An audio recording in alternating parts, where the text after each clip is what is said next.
States like these and their terrorist allies constitute an axis of evil, arming to threaten the peace of the world. Saddam Hussein and his sons must leave Iraq within 48 hours. It was just over 90 minutes beyond President Bush's deadline for Saddam Hussein to leave Iraq that U.S. warships and planes, there were F-117 stealth bombers involved, launched the opening salvo of Operation Iraqi Freedom.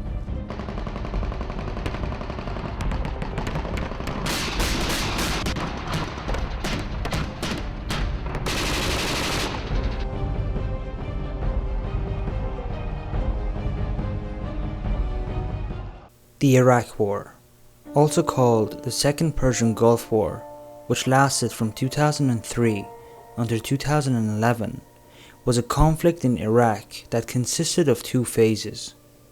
The first of these was a brief, conventionally fought war between March and April of 2003, in which a combined force of troops from the United States and Great Britain, with smaller contingents from several other countries, invaded Iraq and rapidly defeated Iraqi military and paramilitary forces. It was followed by a longer second phase in which a US-led occupation of Iraq was opposed by an insurgency. After violence began to decline in 2007, the United States gradually reduced its military presence in Iraq, formally completing its withdrawal in December of 2011.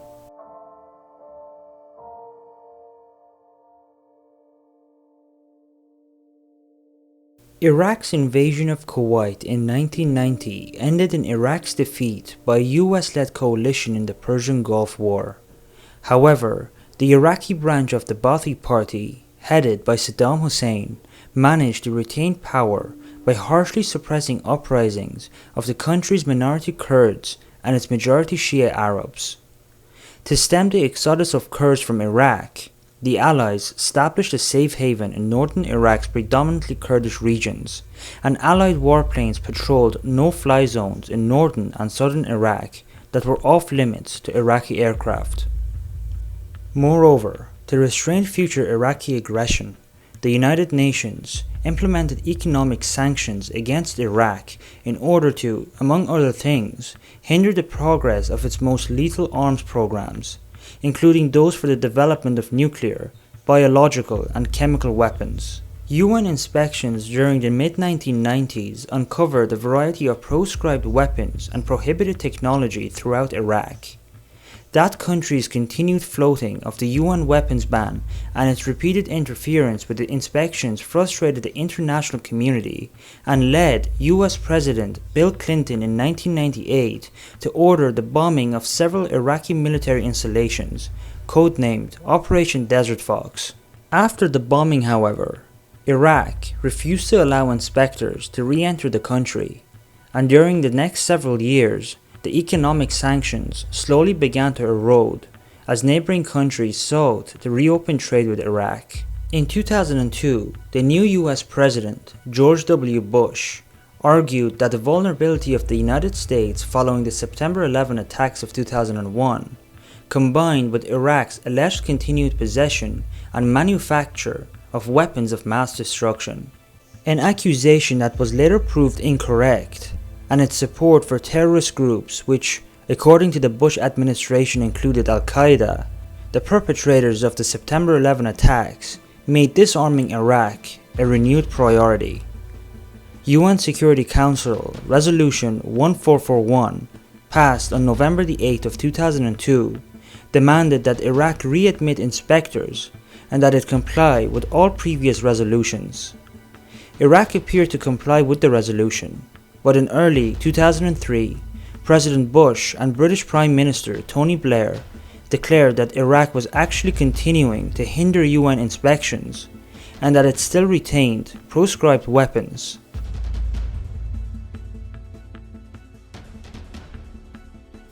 When Saddam refused to leave Iraq, US and Allied forces launched an attack on the morning of March 20, 2003.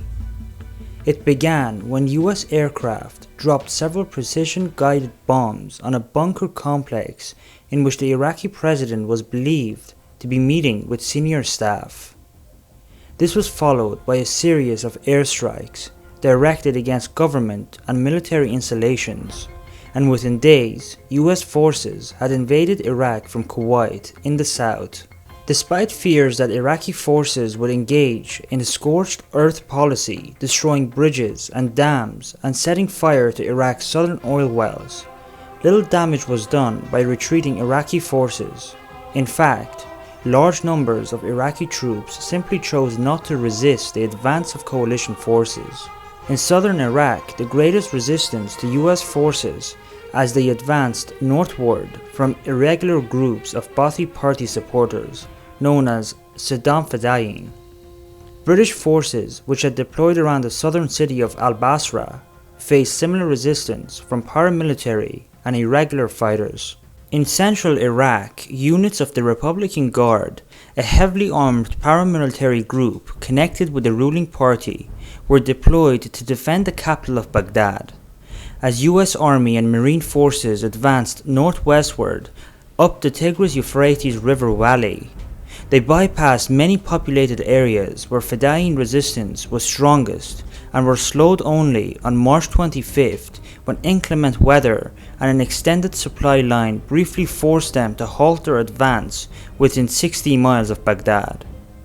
During the pause, US aircraft inflicted heavy damage on Republican Guard units around the capital. US forces resumed their advance within a week, and on April 4th, they took control of Baghdad's international airport. Iraqi resistance, though at times vigorous, was highly disorganized, and over the next several days, Army and Marine Corps units staged raids into the heart of the city. On April 9th, resistance in Baghdad collapsed and US soldiers took control of the city. On that same day, al-Basra was finally secured by British forces, which had entered the city several days earlier. Finally, Saddam's hometown of Tikrit, the last major stronghold of the regime, fell with little resistance on April 13th. Isolated groups of regime loyalists continued to fight on subsequent days, but the US president declared an end to major combat on May the 1st. Iraqi leaders fled into hiding and were the object of an intense search by US forces. Saddam Hussein was captured on December 13, 2003 and was turned over to Iraqi authorities in June of 2004 to stand trial for various crimes. He was subsequently convicted of crimes against humanity and was executed on December 30, 2006.